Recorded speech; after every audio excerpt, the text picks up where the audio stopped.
હોળીનો દિવસ, રંગોનો તહેવાર, ખુશીઓનો દિવસ. પણ આ વખતે કંઈક અલગ હતું. ગામમાં એક અજીબ વાત ફેલાઈ રહી હતી કે આ વર્ષે હોળીના દિવસે ભયંકર ચંદ્રગ્રહણ આવશે. અને કહેવામાં આવતું હતું કે ગામના છેડે ઊભેલું એક પવિત્ર પીપળાનું વૃક્ષ આ ગ્રહણ દરમિયાન દૈવી શક્તિથી જાગૃત થાય છે, અને જે કોઈ ભક્તિથી તેને સ્પર્શ કરશે તેના જીવનમાંથી ગરીબી અને દુઃખ હંમેશા માટે દૂર થઈ જશે. આ જ ગામમાં રહેતો હતો રમેશ, એક મહેનતુ પણ ગરીબ માણસ.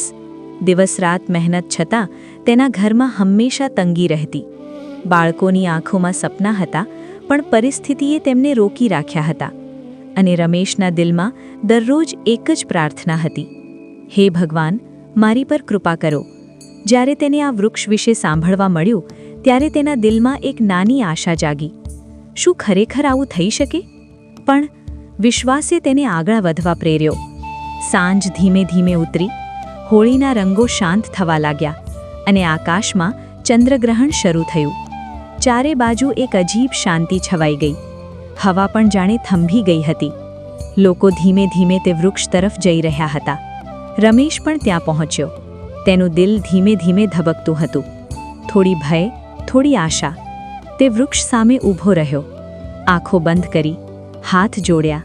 હે ભગવાન, જો આ સાચું હોય તો મારી ગરીબી દૂર કરજો. મારે મારા પરિવારને ખુશ જોવો છે. અને તેને ધીમેથી તે વૃક્ષને સ્પર્શ કર્યો. કોઈ ચમત્કાર દેખાયો નહીં, કોઈ અજાયબી નહોતી થઈ, પણ તેના અંદર કંઈક બદલાઈ ગયું. એક અજબ શાંતિ, એક નવી હિંમત, એક અડગ વિશ્વાસ. બીજા દિવસે રમેશ ફરી કામે ગયો, પણ આ વખતે તેમાં કંઈક નવું હતું. તે વધુ ઉત્સાહથી કામ કરતો, નવી તકો શોધતો, અને થોડા જ સમયમાં તેને એક સારો મોકો મળ્યો.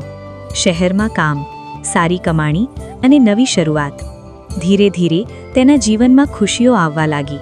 બાળકોના ચહેરા પર સ્મિત, ઘરમાં શાંતિ. એક દિવસ તે ફરી તે વૃક્ષ પાસે ગયો, આંખોમાં આભાર સાથે. મને સમજાયું, ચમત્કાર વૃક્ષમાં નહોતો, પણ મારા વિશ્વાસમાં હતો. ગામના વડીલોએ મીઠું સ્મિત કરીને કહ્યું, વૃક્ષ તો માત્ર એક માધ્યમ છે, સાચી શક્તિ તો તારા અંદર જ હતી. જ્યારે દિલમાં શ્રદ્ધા હોય અને હાથમાં મહેનત, ત્યારે જીવનમાં ચમત્કાર જરૂર થાય છે.